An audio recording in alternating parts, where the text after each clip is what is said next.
यहाँ पे coach channelling में कैरी संतुलन के बारे में बहुत अच्छा प्रश्न करते हैं कि संतुलन महत्वपूर्ण क्यों है। तो आइए देखते हैं।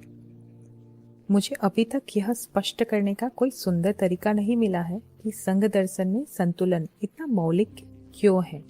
क्या यह बताने का कोई अच्छा तरीका है कि संतुलन इतना महत्वपूर्ण क्यों है? तो को कहते हैं, मैं को हूँ और आपके प्रश्न से अवगत हूँ मेरे भाई। संतुलन विपरीतताओं का सुझाव देता है जो समान स्थिति में है।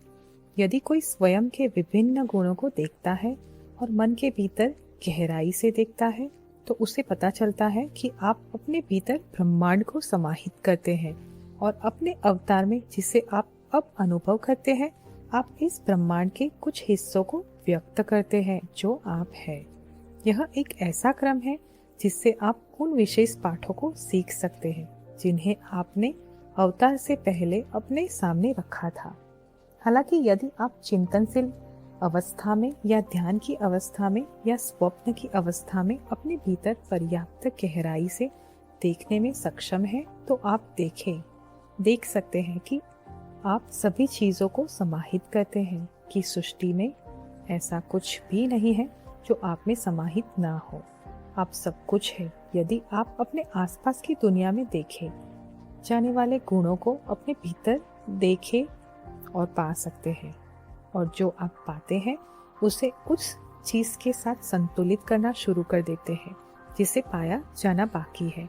जो आप वह बन जाते हैं जिसे आप 360 डिग्री वाला प्राणी कहा जा सकता है, जो एक अनंत निर्माता की सभी चीजों को समाहित देख और अनुभव कर सकता है। यह सृष्टि के भीतर सभी संस्थाओं का महान लक्ष्य है मेरे भाई, और यह ऐसा लक्ष्य नहीं है जिसे आसानी से प्राप्त किया जा सकता है या जल्दी प्राप्त किया जा सकता है या केवल तीसरे घनत्वता के भीतर प्राप्त किया जा सकता है, क्योंकि यह एक ऐसा लक्ष्य है जिसे सत्य के सभी साधक खोजते हैं और उसका अनुसरण करते हैं, क्योंकि वे घनत्वता की यात्रा के माध्यम से आगे बढ़ते हैं जो एक अनंत निर्माता की ओर वापस ले जाता है।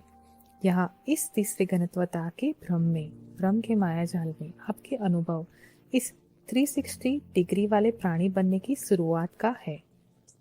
ऐसा हासिल करना आपके दैनिक गतिविधियों के दौर में आपके आसपास देखने से पूरा होता है। एक और गुण खोजने के लिए जिसका उपयोग आप अपने अस्तित्व के भीतर पहले से ही ज्ञात चीजों को संतुलित करने के लिए कर सकते हैं। इस प्रकार आप अपने मन में वही बन जाते हैं जो आप अपने अचेतन मन में हैं।